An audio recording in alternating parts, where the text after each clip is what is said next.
Ingatan yung anak nyo, ha? Mapapahamak pa ako niyan, eh. Bantayan nyo, ha? Pasensya na po. Alagaan ko po yung anak ko. Pasensya na po, medyo matigas lang talaga ulo nito, eh.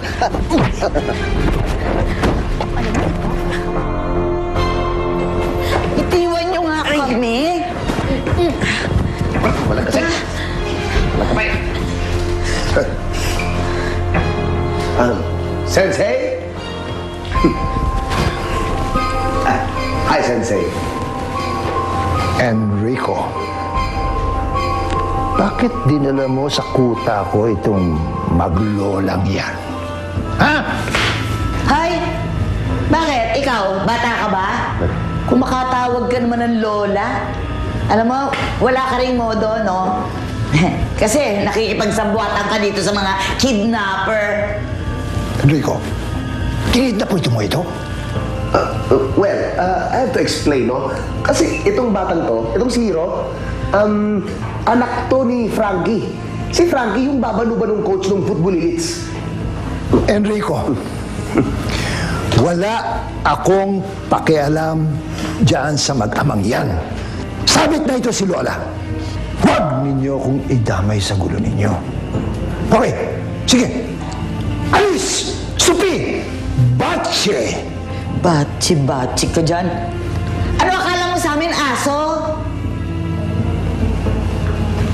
Bakit?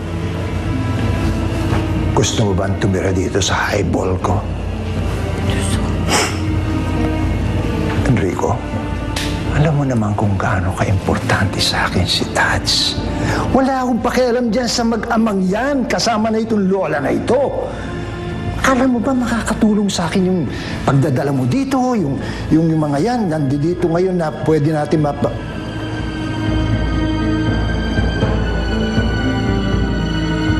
Paano na si Lola Esther? Baka inaapin na yun ni Mang Enrico. Salbahe pa naman yun, di ba? Ikaw ang mag-alala. Si Lola Esther pa. Palaban yun. Hindi papatalo kay Enrico yun. Lola Esther?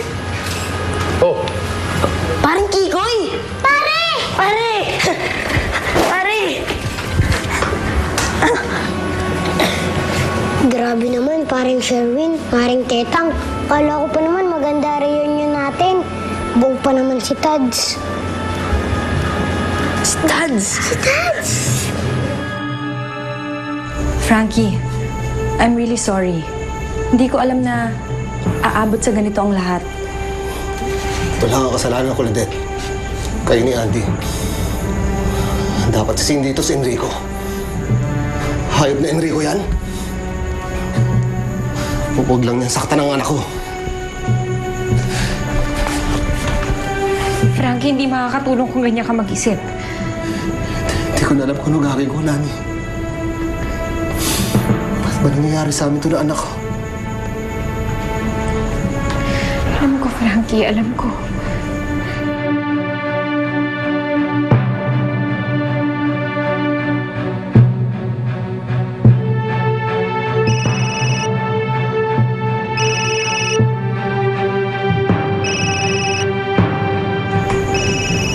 Si Enrico po. Hayop ka, Enrico ka? Hindi ito si Enrico, Frankie. This is Sensei. Tangan ko ang iyong pamilya. Kasama na ang inyong lola.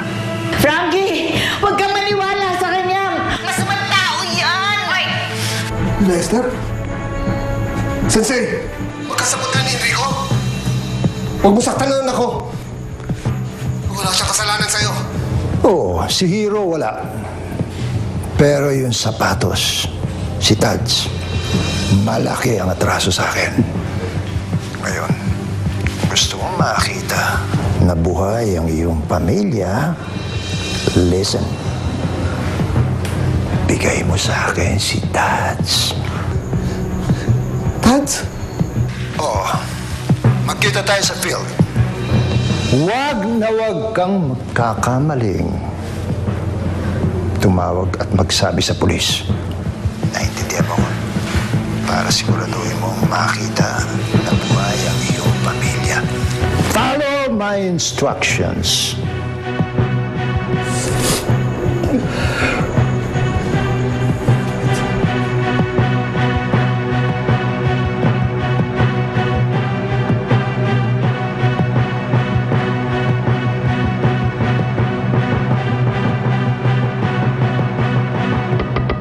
Dapat sising dito si Enrico. Huwag lang niyang saktan ang anak ko. Para po kay Idol Hero to.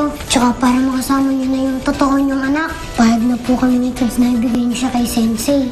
Ayan, Tats na yan. Pinaasa ako! Tinalikuran ako at natalo ako sa pinakamalaking game ng buhay ko. Talagang sisirain ko yan lintik na sapatos na yan. Malaking pagkakamali, Hero. Hindi mo ko dapat hinamon.